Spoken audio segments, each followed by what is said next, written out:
In the savage years following the Civil War, the American West bred countless legends, tales of notorious outlaws, fearless lawmen, and deadly gunfighters whose names were whispered around campfires from Texas to Montana. But perhaps none was more peculiar than the story of Brother Solomon Kane, the wandering monk whose gentle teachings masked a deadly past that would shake the very foundations of the frontier. Before we begin, take a moment to let us know where you're watching from, and if this story speaks to you, make sure you're subscribed. Tomorrow's tale is even more extraordinary. Durango, Colorado Territory, summer of 1875. The town sweltered under an unrelenting August sun, the kind of heat that made men mean and horses ornery. Dust devils danced down the main street, stirring up yesterday's sins and tomorrow's troubles. It was the sort of day when smart folks stayed indoors, leaving the streets to mad dogs and foolhardy travelers. Brother Solomon arrived on foot, his simple brown robes catching the scorching wind. A wooden cross hung from a leather cord around his neck, and he carried nothing but a small leather satchel and a worn Bible. Those who noticed his arrival would later recall two things: the peculiar stillness of his movements, like a man who'd learned to walk without disturbing the air around him, and the strange way his robes sometimes shifted, hinting at something worn beneath that had nothing to do with religious devotion. At the Golden Nugget Saloon, 6 members of the notorious Carson gang watched the newcomer through whiskey-blurred eyes. They'd been in Durango for 3 days, their presence casting a shadow of fear over the town that even the blazing sun couldn't dispel. Jack Carson, the youngest of the infamous Carson brothers, nudged his companion and sneered, "Well, look what. The Lord done sent us, boys. Us sinners got ourselves a genuine man of the cloth." Sheriff Thomas Wade observed the scene from his office, his weathered face creased with worry. 26 years wearing a badge had taught him to smell trouble brewing, and right now the air was thick with it. His deputy, young Billy Hammond, stood beside him, fingers nervously drumming against his gun belt. "Shouldn't we warn him, Sheriff?" Hammond asked, watching as Brother Solomon made his way toward the town's only boarding house. "Carson's boys, they're mean as snakes when they're drinking, and they ain't taken kindly to men of the cloth lately." Wade studied the monk's movements, with the careful eye of a man who'd survived 3 decades in law enforcement. "You ever seen a rattler in tall grass, Billy?" he asked quietly. When the deputy nodded, Wade continued, "Notice how it moves, smooth-like, barely stirring the blades.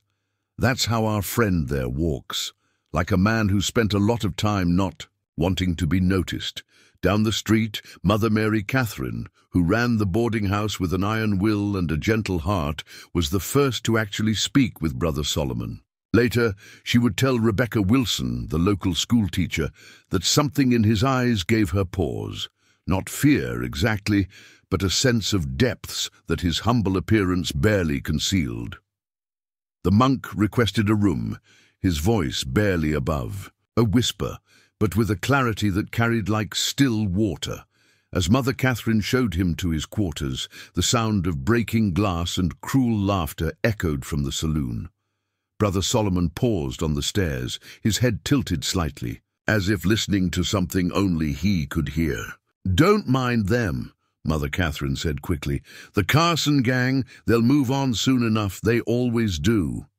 The monk nodded, but something shifted in his posture, a change so subtle it was almost imperceptible. "Everything moves on, Mother," he whispered, "like dust in the wind. Even the worst storms must pass." As the sun began its descent toward the western mountains, painting the sky in shades of blood and gold, a tension settled over Durango like storm clouds gathering on the horizon. In the saloon, the Carson gang grew louder, their cruelty fueled by whiskey and boredom. On his porch, Sheriff Wade cleaned his rifle and waited, every instinct telling him that peace in Durango was about to be shattered. And in his small room, at the boarding house, Brother Solomon knelt in prayer, his whispered words carrying a weight that seemed to make the very air grow heavy. The cross around his neck caught the dying sunlight, casting a shadow on the wall that, if one looked carefully, bore an unsettling resemblance to the shape of a gun. Dawn broke over Durango like a fever, the morning sun offering no relief from the previous day's oppressive heat. Brother Solomon rose before first light, his morning prayers carrying softly through the boarding house's thin walls. Several guests later claimed they heard another sound beneath those prayers, the subtle click of metal on metal, like a well-oiled mechanism being checked with practiced care. In the saloon, 3 members of the Carson gang had passed out across the tables, while the others had found rooms above. Jack Carson himself had stayed awake, nursing both a bottle and his wounded pride. The arrival of the monk had stirred something in him, memories of another holy man, his mother's preacher back in Kansas, who dared to speak against the Carson family's ways. That preacher's sermon had ended in blood and fire, like so many things that crossed the Carsons' path. Sheriff Wade made his morning rounds, the quiet streets offering no hint of the tension coiled beneath the surface. He paused outside the boarding house, watching Brother Solomon emerge into the pale morning light. The monk's movements caught his attention again, triggering an old memory he couldn't quite place. "Morning, brother," Wade called out, studying the man's reaction.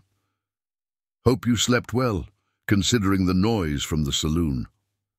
Solomon turned, his hood pulled low against the early sun. "The Lord provides peace to those who seek it, Sheriff," he replied, his voice carrying that same quiet clarity, though sometimes peace must be built on difficult foundations. Before Wade could respond, Jack Carson's voice cut through the morning air like a rusty blade. "Well, if it ain't the holy man." He stumbled from the saloon, whiskey bottle still in hand. "Was just telling the boys about another preacher I knew. Man had a lot to say about sin and wickedness." His laugh held no humor. "Didn't have much to say after we were done with him, though." Brother Solomon remained still, but Wade noticed how the monk's bare feet had shifted slightly in the dust, adopting a stance that seemed oddly familiar. "Perhaps," Solomon said softly, "that preacher's words deserved more consideration than they received." 2 more of the Carson gang emerged from the saloon, drawn by their leader's voice. Jack took another pull from his bottle, whiskey dribbling down his chin. "You offering to give us a sermon, holy man? Teach us sinners the error of our ways?" His hand dropped casually to the gun at his hip. "Might be interesting to hear what you got to say about the good book." Mother Catherine appeared in the boarding house doorway, her face tight with concern. "Brother Solomon, breakfast is ready. Best come in while it's hot." But Solomon didn't move. "Thank you, Mother, but I believe these men are in need of spiritual guidance." His words carried across the street, gentle yet somehow filling the space like smoke. In Ecclesiastes, it is written that there is a time for every purpose under heaven, a time to plant and a time to uproot, a time to kill and a time to heal. Jack Carson's eyes narrowed. Something about the monk's calm demeanor sparked a dangerous rage in his alcohol-fogged mind. "You know what I think?" he snarled. "I think you're just another man hiding behind a cross. And I think it's time we showed this town what happens to men who hide." Wade's hand moved toward his gun, but Solomon's quiet voice stopped him. "Please, Sheriff, violence need not be the answer." The monk stepped forward, his robes rippling in the morning breeze. "These men simply require instruction in the finer points of Scripture." There was something in his tone that made Wade's spine tingle, a subtle shift that reminded him of watching storm clouds gather over the prairie. The other Carson brothers were stirring now, drawn to the commotion like vultures to carrion. The air grew thick with tension as Jack Carson squared off against the seemingly defenseless monk. "Last preacher we met tried to save our souls too," Jack sneered, his fingers dancing near his holster. "Funny thing about souls, though. They look an awful lot like smoke when they're leaving a man's body." Brother Solomon's head tilted slightly, a gesture that somehow contained both infinite patience and immeasurable danger. "Then perhaps," he whispered, "it's time for a more practical demonstration of divine intervention." A crowd had begun to gather at the edges of the street, drawn by the confrontation like moths to a deadly flame. Rebecca Wilson hurried her students into the schoolhouse while shopkeepers quietly ushered customers inside, leaving the street. To the growing storm between the holy man and the gunslinger, Deputy Hammond had appeared on the sheriff's office porch, rifle in hand, but Wade waved him back. The lawman had seen enough showdowns to recognize that this one carried something different, a weight that went beyond mere violence. The monk's calm seemed to fill the street like morning fog, making even the hardened Carson gang members shift. Uneasily, practical demonstration. Jack Carson's laugh was sharp and ugly. And what's a man of God going to demonstrate? The power of prayer. He took another swig from his bottle, then hurled it against a hitching post. The crash of breaking. Glass made several onlookers jump, but Brother Solomon remained perfectly still. "Prayer," the monk replied softly, "is but one path to enlightenment. Sometimes understanding comes through more direct means." His hands remained folded within his sleeves, but there was something about his posture that made Sheriff Wade's throat go dry. He'd seen that stance before, years ago in Dodge City, right before— "Well then, holy man," Jack sneered, cutting off Wade's memory, "why don't you enlighten us, show us sinners the error of our ways?" His hand dropped to his gun, fingers dancing along the worn pearl handle. "Unless you're just another preacher who's all talk and no—" "Your gun belt is tied wrong," Solomon interrupted, his voice barely above a whisper, yet somehow carrying to every ear in the street. "The holster rides too high on your right hip. It'll slow your draw by a quarter second." His hood shifted slightly as he tilted his head. A quarter second is a long time in the right circumstances. The observation struck Jack Carson like a physical blow. His face flushed red as the other. Gang members stirred, muttering among themselves. Even Wade felt a chill run down his spine. That kind of detailed knowledge about gunfighting didn't come from seminary studies.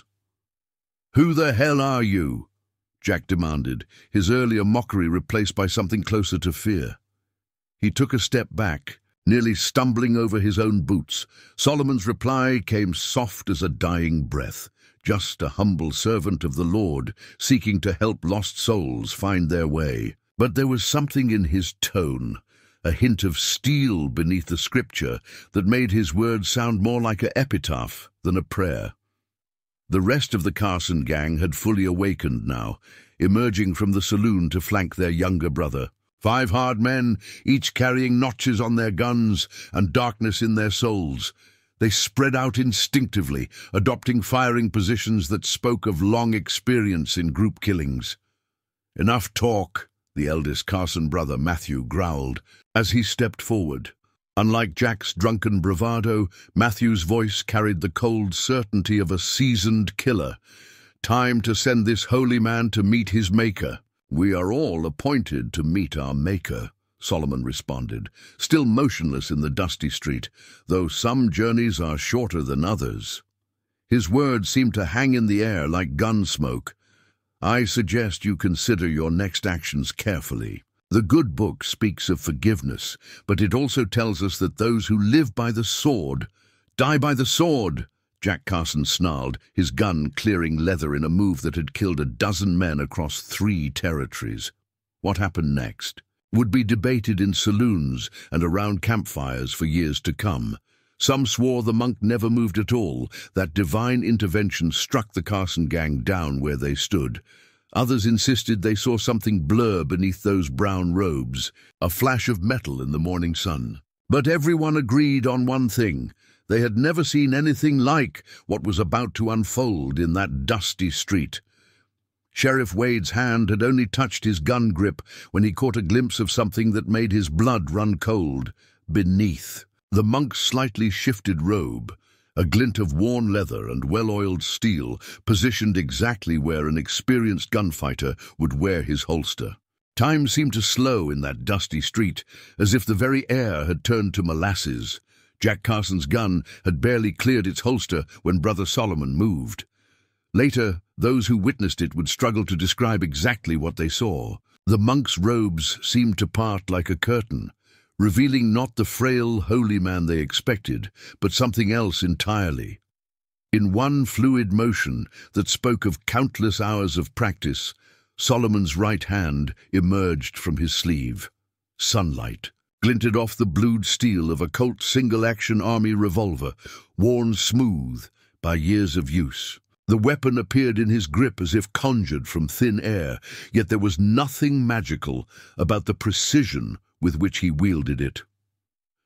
Jack Carson's shot went wide, kicking up dust near Solomon's feet. The monk's return fire, however, did not miss. The young gunslinger's weapon went spinning from his hand, along with two of his fingers. His scream of pain and shock shattered the morning silence like breaking glass. Before the other Carson brothers could react, Solomon's gun seemed to speak again and again, each shot precise and deliberate. Matthew Carson's gun arm dropped useless to his side. Two more brothers found themselves disarmed in the most literal sense, their weapons and portions of their hands lying in the dirt. "Holy Mary, Mother of God," Deputy Hammond whispered from the sheriff's office porch. In all his years, Wade had never seen shooting like this. The monk wasn't killing them. He was methodically, surgically disarming them. Each shot destroyed. A gun hand or weapon with terrifying accuracy, but not a single bullet was aimed to kill. "The Lord teaches mercy," Solomon's voice carried across the now silent street, as calm as if he were delivering a sermon. "But he also believes in object lessons." The Colt in his hand looked as natural as the cross around his neck, both instruments of their own peculiar kind of salvation. The last standing Carson brother tried to fan his hammer, spraying bullets wildly. Solomon's response was almost casual. "Nandun," two shots in rapid succession that left the man's gun in pieces and his hat rolling in the dust. 6 men had drawn on him, and in less than 10 seconds all 6 were disarmed and disabled, but alive to contemplate their sins. Now the monk moved through the wounded men like a doctor making his rounds, his gun never wavering as he kicked their fallen weapons away. "In Proverbs," he said softly, "we are taught that pride goes before destruction and a haughty spirit before a fall." He paused before Jack Carson, who cradled his maimed hand and stared up with terrified eyes. "Consider this a lesson in humility, Sheriff." Wade approached cautiously, his own gun still in its holster. "I know who you are now," he said quietly. "Saw you once in Abilene, before you took the cloth. They called you the surgeon back then because of how you could shoot the gun right out of a man's hand." Solomon nodded slightly, his hood still shadowing his face. "That was another life, Sheriff, another man. They said you were the fastest gun west of the Mississippi, that you could shoot the flame off a candle at 20 paces. Wade gestured.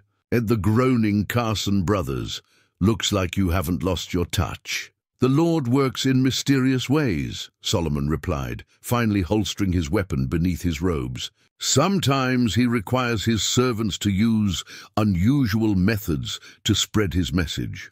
Mother Catherine emerged from the boarding house, medical bag in hand. She'd apparently anticipated the need for her nursing skills, though perhaps not in quite this way. "Brother," she said, nodding to Solomon as she moved to tend the wounded, "remind me to discuss your interpretation of 'turn the other cheek' at some point." A ghost of a smile touched Solomon's lips. "Sometimes, Mother, the greatest kindness is preventing wicked men from committing further sins." He turned to Wade. "Sheriff, I trust you can handle matters from here. I believe morning services are about to begin, and I have a sermon to deliver on the nature of redemption." The crowd that had witnessed the gunfight parted like water as Solomon walked toward the church, his robes once again concealing the deadly skill that lay beneath his peaceful exterior. Behind him, the Carson brothers were being helped to their feet, their legendary reputation shattered along with their gun hands. "Reckon that sermon," Wade mused, watching the monk's retreating form, "is gonna have one hell of a captive audience." Word of the morning's events spread through Durango like wildfire, each retelling growing more elaborate than the last. By noon, the story had grown wings, flying to neighboring ranches and settlements on horseback and telegraph wire. "The surgeon's back," the messages whispered, "and he's wearing a cross." In Dr. Bennett's clinic, the Carson brothers nursed their wounded hands and wounded pride, their fearsome reputation in tatters. The physician had done what he could, but some of the damage would be permanent. A fact that seemed to be the point of Solomon's precise shooting. "Never seen anything like it," Bennett told Sheriff Wade as they stood outside the clinic. Each shot deliberately placed to disable without killing, the kind of accuracy that takes more than just practice. It takes a gift. The doctor shook his head in wonder. Or maybe a curse. Inside the church, Brother Solomon had indeed delivered. His sermon speaking to a packed house that included faces rarely seen in Sunday service. His words carried new weight now, his message of redemption and mercy made more powerful by the morning's demonstration of controlled violence. "The path to salvation," his quiet voice filled the small church, "often leads through unexpected valleys. We must remember that God's instruments come in many forms, and his lessons are taught in ways we might not always understand." Rebecca Wilson, the schoolteacher, sat in the front pew, studying the monk with newfound fascination. As a student of history, she knew the stories of the surgeon, the mysterious gunfighter who had disappeared 5 years ago after a legendary confrontation in Abilene. The newspapers had called him a ghost, a phantom who could disarm a man faster than most could draw. After the service, she approached him in the churchyard. "Brother Solomon," she said, choosing her words carefully, "I have a book about frontier legends. There's a chapter about a gunfighter who never killed, who used his skill to disarm rather than destroy. They said he vanished after saving a priest from outlaws in Kansas." Solomon's face remained shadowed by his hood, but something in his posture shifted. "An interesting story," he replied softly, "though I suspect the truth, as always, is more complex than what's written in books." "They said he had a crisis of faith," she pressed gently, "that watching the priest's courage in the face of death changed him somehow." The monk was quiet for a long moment, the cross around his neck catching the afternoon sun. "Father Michael," he finally said, his whisper carrying a weight of memory. "He faced 7 men without fear, armed only with his faith and his conviction. They gunned him down even as he offered them forgiveness. His hands, invisible within his sleeves, seemed to tighten. I saved him, but his words saved me." Meanwhile, in the telegraph office, messages were flying back and forth across the territories. The Carson gang's reputation had drawn other predators. To Durango, wolves hoping to feed on the chaos they typically left behind. Now those same predators received news that made them reconsider their travels. "The surgeon's turned holy man," the operators tapped out in Morse code, "but his gun hand's still blessed by the devil himself." Sheriff Wade spent the afternoon making arrangements to transport the Carson brothers to Denver for trial, though he suspected their days of troublemaking were permanently behind them. A man could learn to live without fingers, but the memory of how he lost them would likely prove a more effective deterrent than any prison sentence. As evening approached, Mother Catherine found Solomon in the boarding-house garden, tending to her herbs with the same precise care he'd shown with his weapon. "Will there be more?" she asked simply, "now that they know who you are?" The monk continued his work, gently pruning a rosemary bush.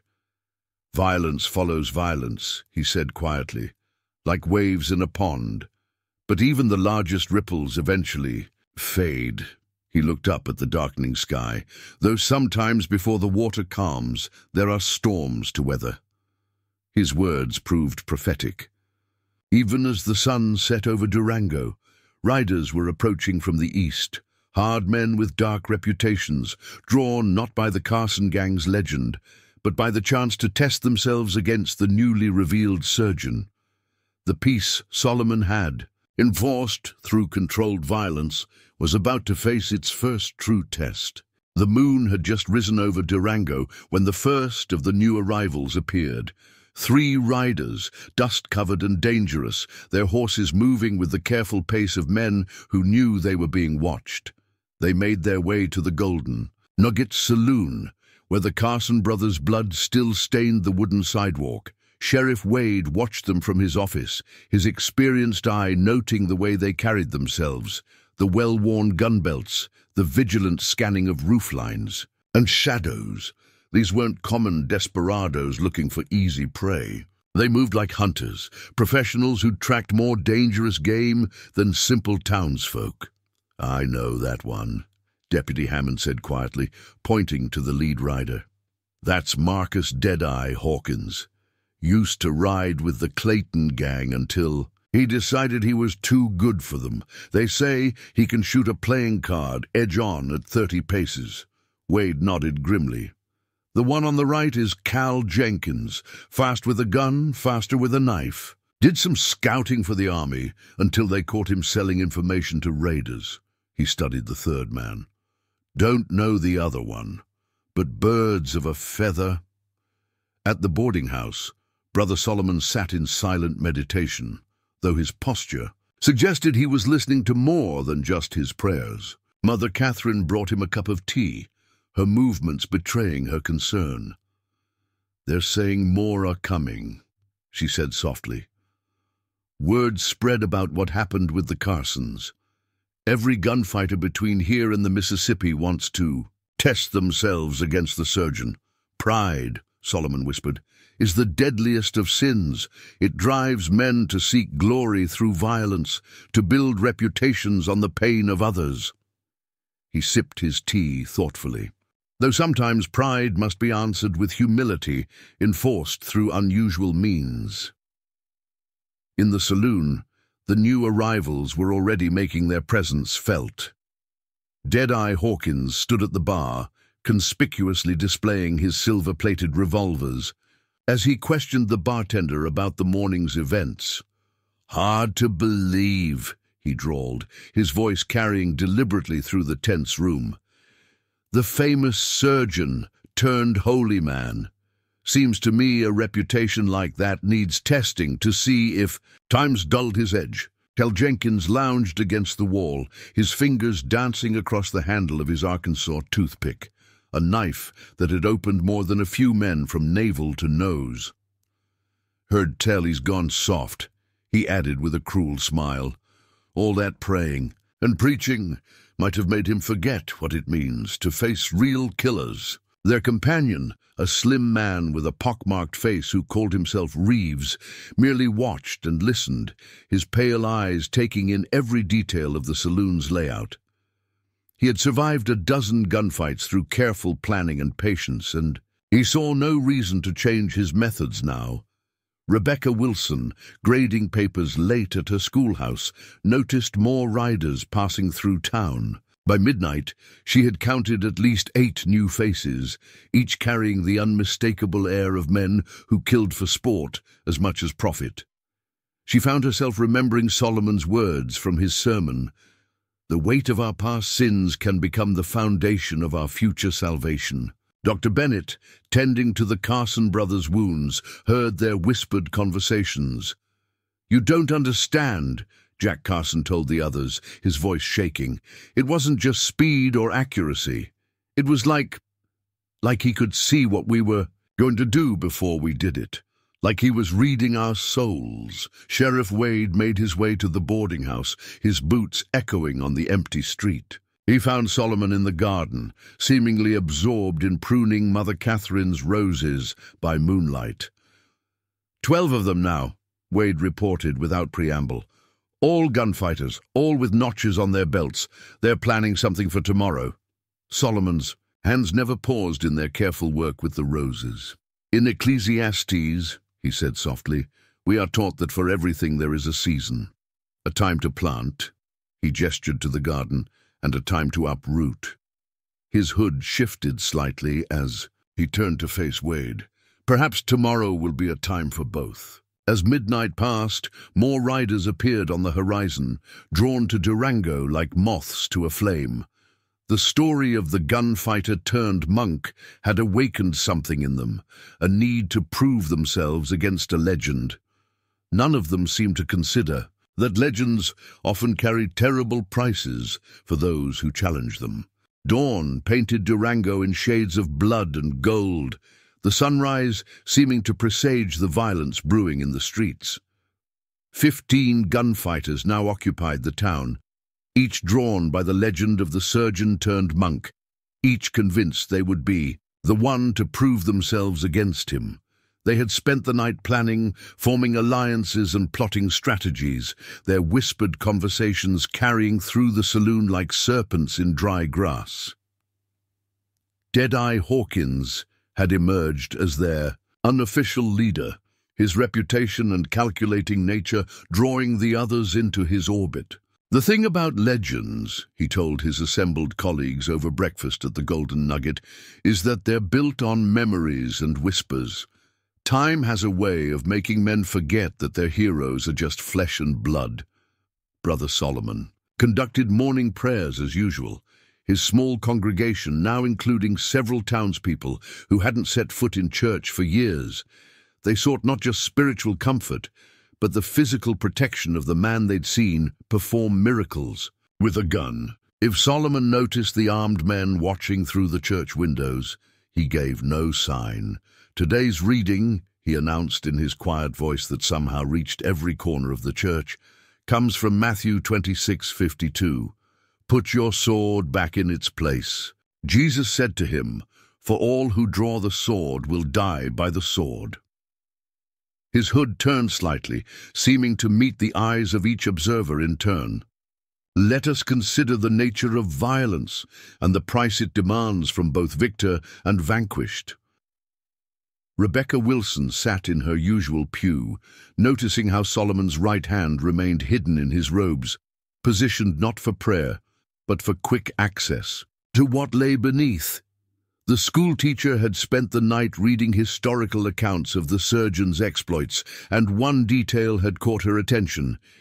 He had never lost a gunfight because he never let his opponents choose the time and place. Outside, Cal Jenkins tested his knife's edge against his thumb, drawing blood. Don't matter how fast he is, he muttered to Reeves, who was methodically cleaning his matched pair of Walker Colts.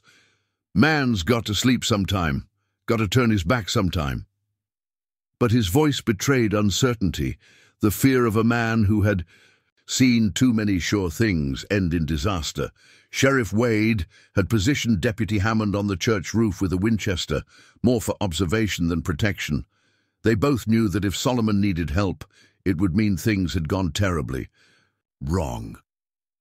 Something's different about them, Hammond reported, studying the gathered gunfighters through his scope.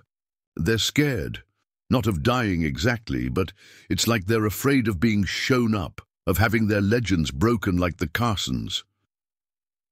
Mother Catherine brought Solomon a small basket of bread and dried meat after the service, finding him tending to the church's small garden. The Bible speaks of turning the other cheek, she said, watching him work. Yet here you are, preparing for violence. Solomon's hands moved with practiced care among the plants. The good book also speaks of driving the moneylenders from our temple, he replied softly. Sometimes, Mother, the Lord's work requires a firm hand. The trick is remembering why we act and in whose name we serve. As noon approached, The tension in Durango grew thick enough to cut with a knife. The gunfighters had spread throughout the town, positioning themselves with tactical precision. Deadeye Hawkins had taken up station in the saloon's second floor, his silver-plated revolvers catching the sun like mirrors. Others found their own vantage points, each convinced they had the perfect position to challenge the legend. Dr. Bennett prepared his surgery, laying out bandages and instruments with grim efficiency. The Carson brothers, watching from their beds, had fallen into an uneasy silence. They alone knew what was coming, had felt the terrible precision of Solomon's skill. Their warnings to the new arrivals had fallen on deaf ears, dismissed as the bitter words of defeated men. In the church, Solomon finally rose from his gardening, brushing dirt from his robes with the same care he'd shown cleaning his gun. "The garden teaches us patience," he told Rebecca, who had stayed behind after the service. "Seeds planted in violence bloom in blood, while those planted in peace yield mercy." He paused, his hood turning toward the town. "I fear today's harvest may be bitter indeed." As the sun climbed toward its zenith, Durango held its breath. Deadeye Hawkins had sent word through the saloon keeper. He wanted to meet the monk in the street at high noon, a challenge as old as the West itself. The other gunfighters watched and waited, each planning to use the confrontation to their own advantage, like wolves circling the edges of a larger predator's hunt. Brother Solomon received the message while tending to the Carson brothers, changing their bandages with the same precise care he showed in everything. Jack Carson, his maimed hand throbbing with each heartbeat, looked up at the monk with a mixture of fear and something approaching respect. "They don't understand," Jack said quietly, his earlier bravado gone. "Hawkins thinks it's about speed and accuracy, about who's faster on the draw. But that ain't it at all, is it?" Solomon's hands never paused in their work. "The greatest battle," he replied softly, "is not between flesh and lead, but between pride and wisdom. Deadeye seeks to prove himself superior to add to his legend." The monk's hood shifted slightly. "He does not understand that legends are often warnings dressed as glory." Sheriff Wade positioned his men carefully throughout the town, though he suspected they would be little more than witnesses to whatever was about to unfold. He found Solomon in the church, kneeling before the altar in prayer, his robes arranged carefully around him. 13 of them now," Wade reported. "All killers, all thinking they're the one who'll make their name by beating you. Hawkins is the least of your worries. It's the others you can't see that concern me." Solomon rose smoothly, a motion so fluid it seemed to deny the very existence of stiffness or age. "In Matthew's Gospel," he whispered, "we are taught that where 2 or 3 gather in his name, there he is also." His right hand disappeared beneath his robe. "Today we shall see how many gather in the name of pride, and what presence awaits them." Rebecca Wilson had dismissed her students early, but remained in the schoolhouse, watching through the window as the town prepared for violence. She saw how the other gunfighters had positioned themselves. Cal Jenkins lurking near the stables, Reeves in the shadows of the blacksmith's shop, others scattered strategically around the street. Each thought themselves clever, hidden, prepared. None seemed to notice how Solomon's path to the meeting would give him clear lines of sight to every one of their positions. Mother Catherine moved through the town, ostensibly running errands, but actually carrying messages between Sheriff Wade's deputies. She passed Solomon as he emerged from the church and noticed how his feet seemed to make no sound in the dusty street. "The garden will need tending," she said quietly. "All things need tending, Mother," he replied. "Even the thorns serve his purpose." He paused, his hidden eyes scanning the street. "Though sometimes the garden must be weeded before new growth can flourish." In the saloon, Deadeye Hawkins made his final preparations. He checked his prized revolvers one last time, their silver plating gleaming like mirrors in the shadowy, Room. Man's got to be near 60, he muttered to himself. Time slows everyone down eventually, even legends. The noon sun hung directly overhead, casting no shadows in the street as Solomon walked slowly toward the appointed meeting place. His brown robes caught the dusty wind, while the cross around his neck gleamed like a star against the rough fabric. To those watching, he seemed to emanate an aura of absolute calm, as if the outcome had been decided long before any of them had arrived in Durango. "That's far enough, surgeon," Hawkins called out, stepping into the street from the saloon. His silver guns caught the sun like signal mirrors. Time to see if the legend matches the man. Solomon stopped, his hood tilted slightly as he studied his opponent. When he spoke, his whisper carried to every ear in the deadly quiet street. "Pride," he said softly, "comes before the fall. But mercy." His right hand remained hidden in his robes. Mercy comes only to those wise enough to recognize it when it's offered. Deadeye Hawkins stood in the dusty street, his silver-plated revolvers catching the sun like mirrors, reflecting both light and his own inflated sense of destiny. The other gunfighters watched from their chosen positions, each believing themselves, cleverly hidden, each waiting for their moment to strike. The tension in the air was thick enough to cut with a knife. "Mercy!" Hawkins sneered, his fingers dancing near his gun handles. "I didn't come here for mercy, old man. I came here to prove that legends die just like any other man." His voice carried the forced confidence of someone trying to convince himself as much as others. Solomon remained motionless, his robes stirring slightly in the hot wind. The Book of Proverbs tells us that a wise man fears the Lord and shuns evil, but a fool is hot-headed and reckless. His whisper seemed to reach every corner of the street. "Which are you, Mr. Hawkins?" The question seemed to strike Deadeye like a physical blow. For a moment, uncertainty flickered across his face, quickly replaced by anger. "Enough preaching," he snarled. "Draw your gun, surgeon. Let's see if time's been kind to that famous speed of yours." From her position in the schoolhouse, Rebecca Wilson noticed something that the gunfighters, focused on Solomon, had missed. The monk's path through the street had been deliberately chosen, placing him at an angle where the noon sun would be in his opponent's eyes. Even Deadeye's silver revolvers worked against him now, their polished surfaces creating glare that would interfere with his legendary accuracy. Cal Jenkins, crouched near the stables, gripped his knife tighter and began to move. Solomon's voice stopped him cold. The man with the Arkansas toothpick by the stables might want to reconsider his next move. The monk hadn't turned, hadn't even seemed to look in that direction. Steel reflects sun, just like silver does. A murmur ran through the hidden gunfighters. Solomon continued, his voice carrying impossible knowledge. "The gentleman behind the water trough. Your hammer's caught on your shirt. The two on the saloon roof need to oil their boots. Leather creaks when it's dry. And Mr. Reeves?" A pause. "The blacksmith's chimney won't hide you from what's coming." Deadeye's face had gone pale. Like all bullies confronted with real power, his bravado began to crack. "How?" he started, but Solomon cut him off. "Your left gun cylinder is slightly loose," the monk said softly. "The right one's timing is off by a quarter second. Both flaws are hidden by the silver plating, form over function, much like your reputation." The hood turned slightly. "I can help you with that, though you might not enjoy the lesson." Hawkins had heard enough.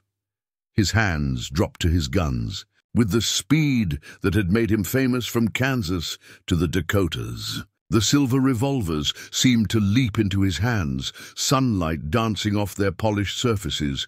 He never even got them level. Solomon's movement was so quick, so precise, that many would later swear he hadn't moved at all. His right hand emerged, From his robes, like God's own lightning, his Colt seeming to materialize already aimed, 2 shots rang out, so close together they sounded like a single report.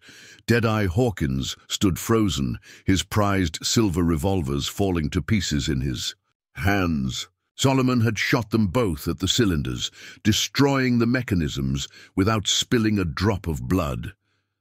The legendary gunfighter stared at his ruined weapons in disbelief.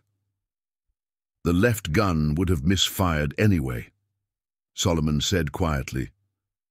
Could have cost you your hand. Consider this an act of preventive medicine. His own gun disappeared beneath his robes as quickly as it had appeared. Now, would anyone else care to discuss matters of pride and reputation? The street erupted in motion as hidden gunfighters emerged from their positions, not to fight, but to flee. They had seen something that shook them to their cores. Not just speed and accuracy, but a kind of perfection that seemed more divine than human. Cal Jenkins dropped his knife in the dust. Reeves backed away from the blacksmith's shop, his hands conspicuously empty. Others simply turned and ran. Sheriff Wade, watching from his office, shook his head in wonder. Never seen anything like it, he muttered to Deputy Hammond. He didn't just beat them, he showed them the folly of their own pride. Mother Catherine, standing in the doorway of her boarding house, crossed herself and whispered, "The Lord works in mysterious ways." The afternoon sun cast long shadows across Durango as the dust settled from the mass exodus of gunfighters. Deadeye Hawkins remained in the street, staring at his ruined revolvers like a man waking from a dream into a nightmare. The silver plating that had once been his pride now lay scattered in the dust, useless as fool's gold. Brother Solomon had already turned away, moving back toward the church with the same unhurried grace he showed in all things. But Deadeye's voice, now stripped of its earlier bravado, called after him. "Wait," he said, sounding more lost than angry. "How did you... what made you—" He struggled to form the real question burning in his heart.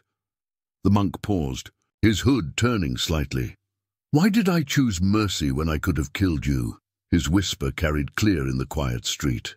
"Perhaps that's a discussion better suited to the church than the street. You're welcome to join us for evening prayers." Rebecca Wilson, emerging from the schoolhouse, noticed something remarkable.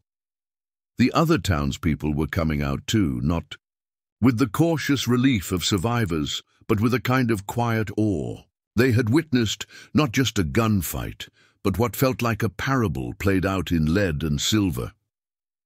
"It's like the Bible story," she told Mother Catherine later, "where Elijah showed God's power not through the earthquake or the fire, but through the still, small voice."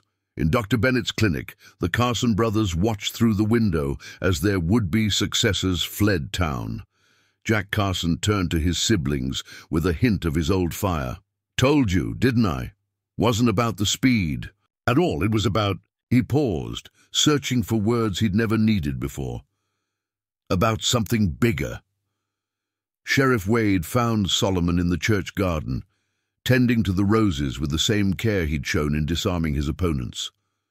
"Most of them are heading east," he reported, "though I reckon some might take you up on that offer of evening prayers. Never seen gunfighters look so contemplative." "The seed of wisdom," Solomon replied softly, carefully pruning a thorned branch, "often needs hard soil to take root. Sometimes the Lord must plow the field before planting can begin." He held up a blooming rose, examining it in the afternoon. Light. Even the thorns serve his purpose. Deadeye Hawkins did return for evening prayers, though he sat in the back pew, his empty holsters a reminder of his transformed circumstances. He wasn't alone. 3 other gunfighters had stayed behind, each drawn by something they couldn't quite explain, a hunger for understanding that went deeper than their previous appetite for violence. as Solomon spoke of redemption and renewal, his quiet voice seeming to touch something in each listener's soul. Rebecca noticed tears running down Hawkins' weathered cheeks. The legendary gunfighter's hands, once so quick to deal death, were now clasped in prayer. Mother Catherine, lighting candles for the evening service, overheard snippets of conversation between the reformed gunfighters. "Never seen anything like it," one muttered, "like he could read our souls." Another added, "Way he moved. Wasn't natural. Wasn't unnatural neither. Was like divine intervention," Hawkins finished, his voice barely a whisper. But not all storms pass. Quickly, as night fell over Durango, word spread of new riders approaching from the south. These weren't glory-seeking gunfighters, but something potentially more dangerous, lawmen from 3 territories, drawn by rumors of the surgeon's reappearance. Sheriff Wade received the first telegraph just after sunset. "Surgeon wanted for. Questioning in 7 territories. Hold if possible. Rewards posted." In the church, Solomon continued his prayers, though his right hand occasionally strayed beneath his robes, touching the well-worn colt that represented both his past and perhaps his future. The cross around his neck caught the candlelight, casting twin shadows on the wall, one in the shape of a crucifix, the other bearing an unsettling resemblance to a gun. "The Lord's work," he whispered to the empty church, "moves in mysterious ways, and sometimes the path to redemption requires us to face what we once were, so that others might see what they could become." The next morning dawned cool and grey, as if nature itself sensed the approaching complications. Sheriff Wade stood in his office, surrounded by wanted posters newly arrived by morning stage. Each showed a younger version of Brother Solomon, though the artist's rendition barely captured the essence of the man. The rewards totaled over $5,000, not for murder or robbery, but for a string of interfering with justice charges across 7 territories. "Seems our brother had a habit of appearing wherever lawmen were about to hang someone," Wade explained to Deputy Hammond. "Funny thing is, every time he intervened, it turned out the condemned man was innocent. Found the real killers too most times." He shuffled through the telegrams. Some folks in high places didn't appreciate him proving them wrong. Deadeye Hawkins, still in town and surprisingly sober, sat in Mother Catherine's kitchen drinking in coffee.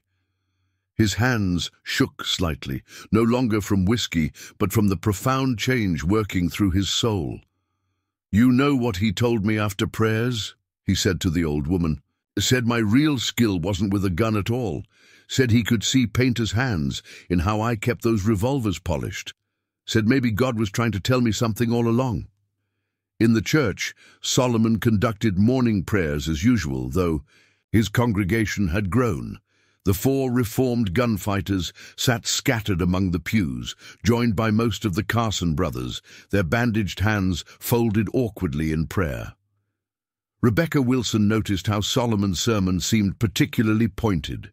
"The prophet Daniel," he whispered, his voice carrying to every corner, "was condemned by the laws of men, yet found vindication in the higher law of divine justice. We must remember that true law serves mercy as much as justice, redemption as much as punishment." The first territorial marshal arrived just before noon, James Hangman Harrison, known for his rigid interpretation of the law and his unwavering pursuit of those he considered criminals. He rode into town with 4 deputies, their badges gleaming in the weak sunlight. "Had a feeling I'd find you here, Surgeon," Harrison called out, discovering Solomon tending his garden. 7 territories want to talk to you about interfering with the legitimate course of justice." Solomon continued pruning a rose bush, his movements unhurried. "Legitimate justice needs no interference, Marshal.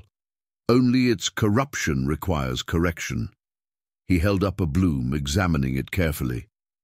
"Like roses, justice requires careful tending, lest the thorns overwhelm the beauty."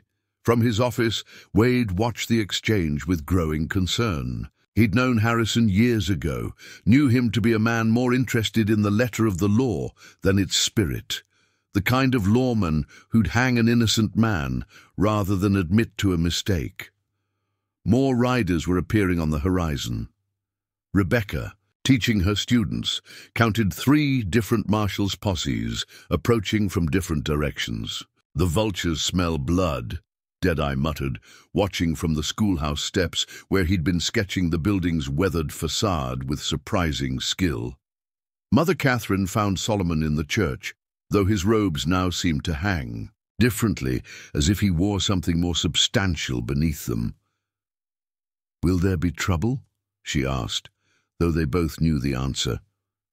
"The book of Ecclesiastes," he replied softly, "teaches us that for everything there is a season, a time to build up and a time to break down, a time for peace." He adjusted his robes, and she caught a glimpse of well-oiled steel, "and a time for proving that true justice and mercy are 2 sides of the same coin." In town, Marshal Harrison was establishing his authority, setting up an impromptu court in the saloon. The other marshals arriving were men of similar temperament, hard men who saw the law as a weapon rather than a shield. None seemed to notice how the reformed gunfighters watched them with growing concern, or how the townspeople moved with quiet purpose, as if preparing for something. Wade received one final telegraph that afternoon. "Surgeon cleared of all charges in Texas. Stop evidence proved corruption of local judges. Stop warning too late ? He looked up to find Solomon standing. In his doorway, the monk's presence as quiet as ever. "Seems like your past is riding hard to catch up, brother," Wade said, holding up the telegram. "No, Sheriff," Solomon whispered, his hand resting near his concealed weapon. "The past is already here. What rides toward us now is the future, and the choice between true justice and its mere appearance." By late afternoon, 12 lawmen had occupied Durango, their badges flashing like predators' eyes in the fading light.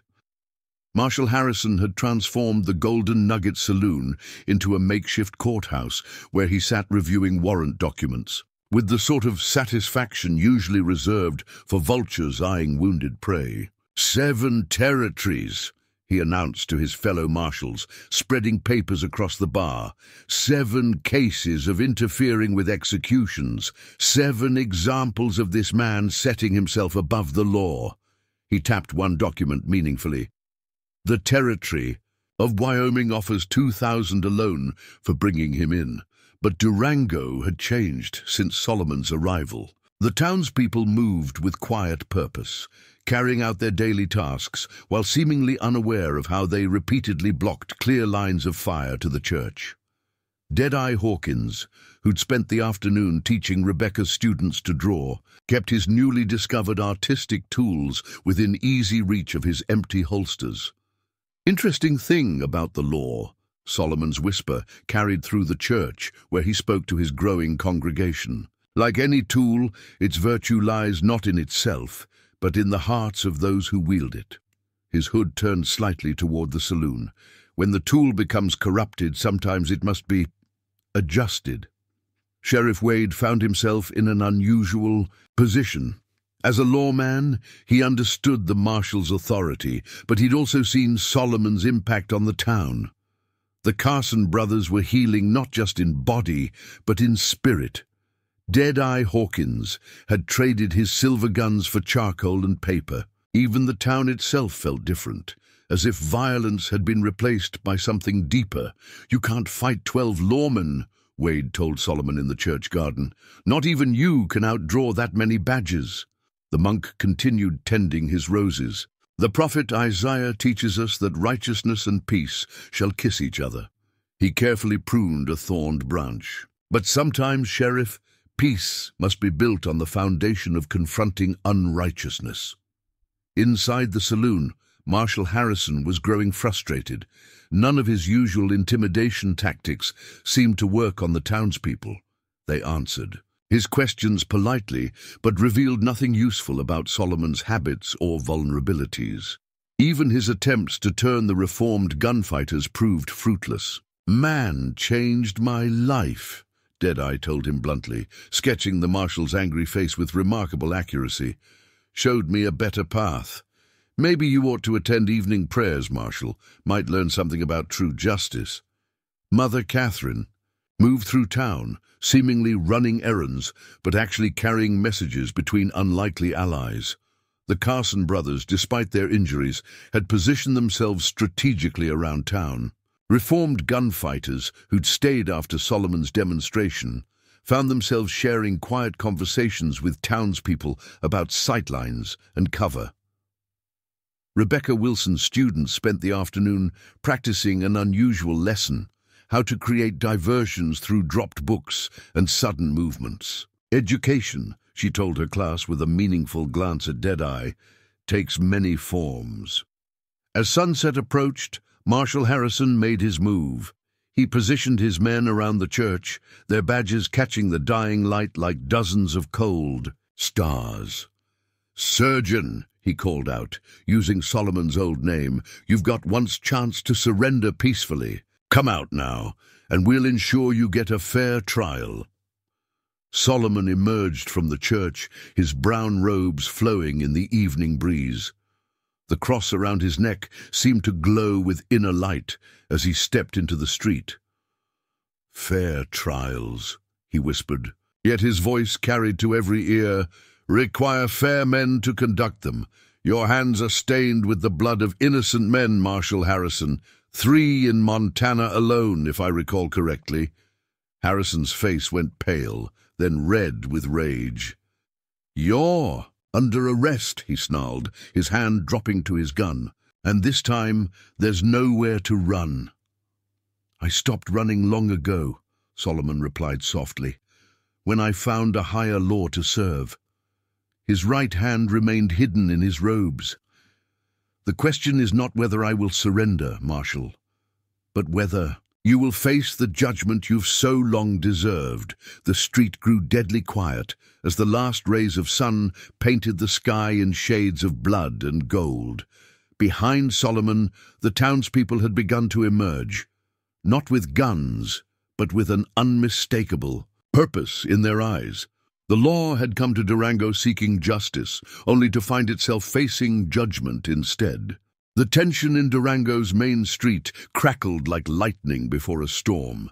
Marshal Harrison and his 11 deputies had their hands hovering near their weapons, their badges catching the last light of day. Brother Solomon stood before them, seemingly defenseless in his brown robes, yet somehow radiating a presence that made even hardened lawmen nervous. 3 innocent men in Montana, Solomon's whisper carried through the evening air. 2 more in Dakota Territory, a widow's son in Wyoming who died with Bible in hand, proclaiming his innocence. Each word struck Harrison like a physical blow. "The law is meant to protect the innocent, Marshal, not serve as a mask for murder." Harrison's face twisted with rage.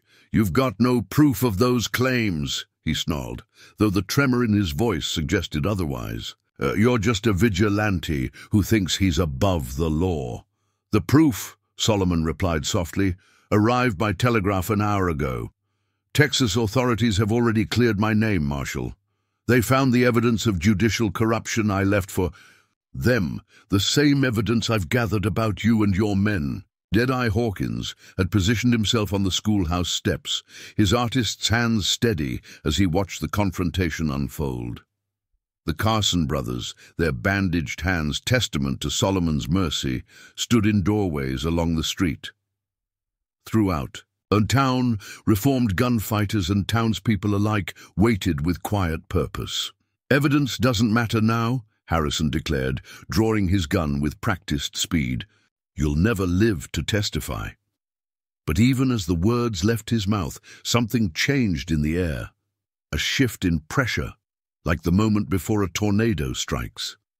Solomon's right hand emerged from his robes, empty but positioned with deadly purpose, Consider carefully, Marshal. Unlike the innocent men you've condemned, I am exactly what the stories say. The surgeon wasn't just a name, it was a promise of precision.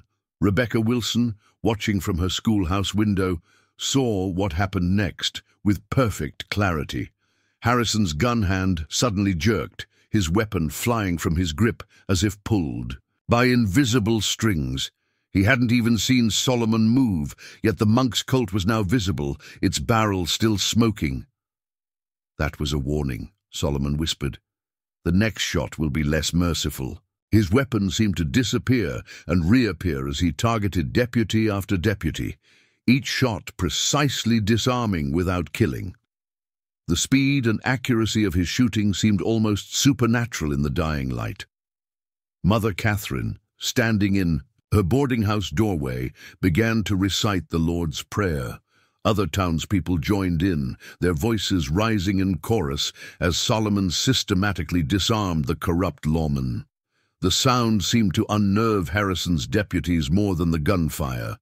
"This isn't just about the law anymore," Sheriff Wade declared, stepping into the street. "This is about justice, real justice, not the kind you've been selling." He faced the disarmed marshals, his badge gleaming with authentic authority. "I've received telegrams from 3 territorial governors. Marshal Harrison. Seems they're very interested in these corruption charges." Solomon's gun disappeared beneath his robes as quickly as it had emerged. "The book of Isaiah speaks of beating swords into plowshares," he said softly. "Perhaps it's time for corrupt badges to be reformed into symbols of true justice." Harrison, his face a mask of impotent rage, found himself surrounded not by fearful townspeople, but by a community united in purpose. Deadeye Hawkins approached him, sketchbook in hand. "He could have killed us all," the former gunfighter said quietly. "Instead, he showed us a better path. Even now, he offers you the same choice." The other deputies, looking at their disarmed hands and facing the truth of their corruption, began to surrender their badges one by one. They had come seeking to arrest a legend, only to find themselves judged by something far more powerful. The conscience of a community awakened to true justice.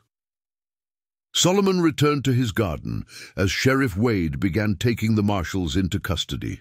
The monk's whispered words carried on the evening breeze. "The Lord works in mysterious ways, moving both the highest law and the humblest heart toward justice. Sometimes it takes a shepherd to show the wolves another way." The sun set over Durango, painting the sky in colors of redemption. The law had come seeking a gunfighter, but found instead a teacher of deeper truths. Yet one question remained, carried on the cooling wind. Would this lesson, like those before it, be written in blood or in grace? Dawn painted Durango in colors of rebirth as the town awakened to its first morning of true peace.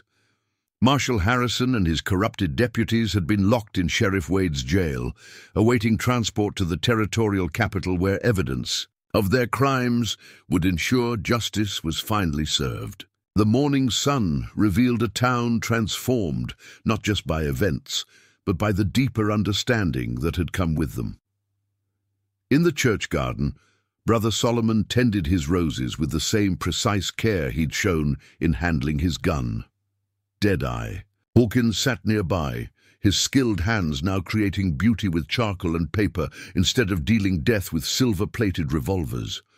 The former gunfighter's sketch captured Solomon perfectly, a figure balanced between heaven and earth, both warrior and peacemaker. "Still can't figure something out," Deadeye said, adding subtle shadows to his drawing. "You could have killed them all, could have killed us all. Why show mercy to men who didn't deserve it?" Solomon's whisper carried the weight of hard-earned wisdom. "Mercy isn't about deserving, my friend. It's about offering others the chance to become what they could be, rather than remaining what they are." He carefully pruned a thorned branch. "Just as these roses must be guided away from chaos toward beauty, so too must men be shown a better path. The Carson brothers, their hands healing both physically and spiritually, had found new purpose, helping Dr. Bennett tend to the town's sick and injured. "Funny thing," Jack Carson told Rebecca Wilson as she passed the clinic. "Used to think strength meant how many men you could hurt. Now I'm learning it's about how many you can heal." Mother Catherine discovered Solomon in her kitchen that afternoon, preparing a simple meal for the jail's prisoners. "Even those who have sinned must eat," he explained softly, "and sometimes the path to redemption begins with a simple act of kindness." His hood turned slightly. "Though I suspect Marshal Harrison may find the bread of humility rather bitter at first." Sheriff Wade received telegrams throughout the day. Offers of rewards for Solomon's capture transformed into commendations for exposing corruption. The territorial governors, faced with evidence of judicial misconduct, had begun cleaning house. The surgeon's final surgery had cut out a cancer in the law itself. "What will you do now?" Wade asked Solomon as evening approached. "Territory's getting civilized. Maybe not much need for a man who walks the line between justice and mercy." Solomon stood in the church doorway, watching the sunset paint the sky. In glory, the book of Matthew tells us that the harvest is plentiful, but the laborers are few. His whisper carried both conviction and compassion. "There will always be those who need to be shown a better way, Sheriff. Always those who must learn that true strength lies not in the gun, but in the heart that knows when not to use it." Rebecca's students had begun incorporating Solomon's teachings into their games, playing at being merciful lawmen instead of violent gunfighters. She watched them from her schoolhouse window, marveling at how quickly children could grasp truths that adults struggled lifetime to learn. As darkness fell, the town gathered for evening prayers. The congregation had grown to include not just the reformed gunfighters, but also several of Harrison's former deputies. Their spirits turned toward redemption by the example of mercy they had witnessed. Solomon's sermon spoke of transformation, of swords beaten into plowshares, of justice tempered by compassion, of the divine spark that lived in every soul, waiting to be awakened. Deadeye presented his finished sketch to Solomon after the service. The portrait captured something deeper than mere appearance. It showed a man who had mastered violence not to deal death, but to protect life. The cross around his neck and the gun beneath his robes were shown not as contradictions, but as complementary tools in service of a higher purpose. "The greatest victory," Solomon whispered to his transformed congregation, "is not in defeating an enemy, but in transforming him into a friend. The greatest strength lies not in taking life, but in showing others how to truly live it." As night settled over Durango, the town had become more than just another settlement in the territory. It had become a beacon of what was possible when justice and mercy walked hand in hand, when reformation replaced revenge, and when even the deadliest guns could be transformed into instruments of peace. The legend of the surgeon would live on, but not as a tale of violence. Instead, it would be told as a story of transformation, of how a gunfighter became a monk, and in doing so, taught others that the path to redemption was open to all who had the courage to walk it.